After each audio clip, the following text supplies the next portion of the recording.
Let's go forward sa ating Holy Communion. In the Gospel of John, we actually have the clearest explanation why we need to celebrate in the remembrance of our Lord and Savior Jesus Christ, the Holy Communion. In Book of John, chapter 6, verse 51 to 56, can we all read? I am the living bread that came down from heaven. If anyone eats of this bread, he will live forever. And the bread that I will give for the life of the world is my flesh. The Jews then dispute among themselves, saying, How can this man give us this flesh to eat? So Jesus said to them, Truly, truly, I say to you, unless you eat the flesh of the Son of Man and drink his blood, you have no life in you. Whoever feeds on my flesh and drinks my blood has eternal life, and I will raise him up on the last days. For my flesh is the true food, and my blood is the true drink. Whoever feeds on my flesh, drinks my blood, abides in me, and I in him. Now the question for all of us, who can partake the bread or the wine? To become partaker of the holy blood, the wine and the blood of the Jesus Christ, let us all understand this and learn the two concepts of the Holy Communion. First, you need to accept and choose the offer of salvation. Second one, you need to become grateful to the promise of salvation. Church, for we all know, God's salvation, including His mercy, His grace, is free to everyone. It was been given to everyone. But the thing is, because it's free gift, you need to accept it. You need to choose to accept it. That's why Jesus said, if anyone feeds on my flesh and drinks of my blood, there's a condition on it. We need to do it. We need to accept it. And we need to believe it and claim it. As if Jesus is making appeal to us in his statement, I'm offering my life to you. I'm giving my life to you. This is the life. You need to choose life. But as I said a while ago, we need to accept his offering. Remember, what we will remember in the first place if we will not accept it. Second one, as we accept the offering of Jesus Christ, we need to become grateful to the promise of the salvation. In other hand, now, as a being believer or follower of Jesus Christ, that we are being redeemed and forgiven by Jesus, I believe, church, as we gather now, we are, as a follower of Christ, we are the one who are benefited the most about the life of Jesus Christ. And one of the benefits and privilege of being a partaker is that you can experience in your life that Jesus had promised us, that life abundancy. You are experiencing right now everlasting life, unchanging life, unconditional love towards others. Especially, you are experiencing being limitless right now because you are serving a limitless God. Church, my question to everyone is that, are you grateful to the salvation given by Jesus to you, everyone?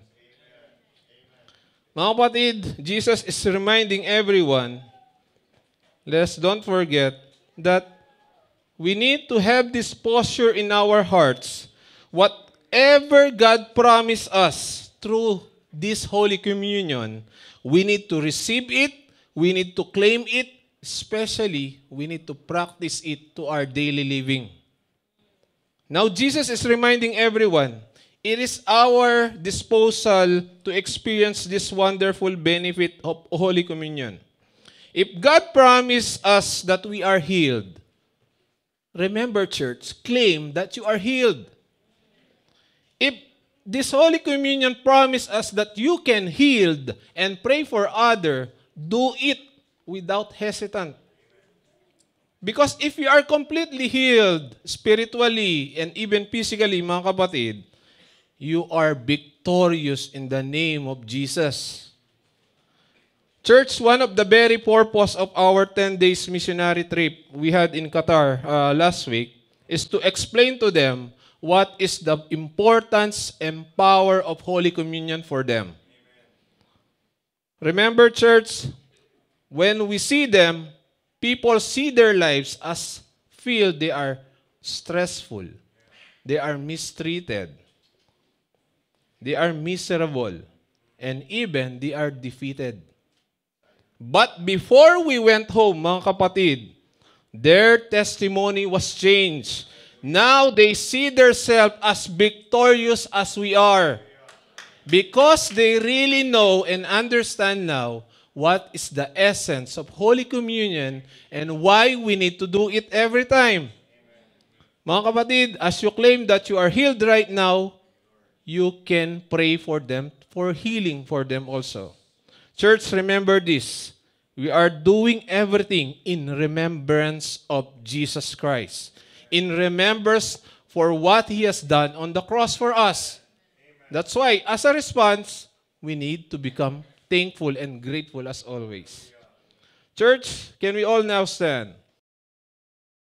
In 1 Corinthians chapter 11, verse 23 to 26, "For I received from the Lord what I also delivered to you, that the Lord Jesus on the night when He was betrayed took bread, and when He given thanks, He broke it and said, 'This is my body, which is for you.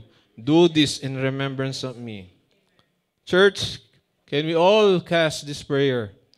Thank you, Father, for the gift of your Son. By the stripe that fell on His back, my body was healed from the crown of my head to the very soles of my feet. Every cells, every organ, every function of my body is healed, restored and renewed. In Jesus' name, I believe and I receive. Amen and amen. In 1 Corinthians chapter 11, verse 25 to 26, Jesus said, "In the same way, also He took the cup after saying, 'This cup is the new covenant in my blood. Do this as often as you drink it, in remembrance of me. For as often as you eat this bread and drink this cup, you proclaim the Lord's death until He comes.'" Church, as we examine and give this time in the remembrance of Jesus, let us remember everything that Jesus have done on us. In behalf of His Son, Jesus, we are now experiencing the freedom that He promised us. Can we all pray? Lord Jesus, thank you for your precious blood. Your sin-free, disease-free, poverty-free life is in your blood. And your shed blood has removed every sin from my life. Through your blood, I am forgiven all of my sin, past, present, and future, and made completely righteous. Today, I celebrate and partake the inheritance of the righteous, which is preservation, healing, wholeness, and provision. Thank you, Lord Jesus, for loving me. Amen and amen.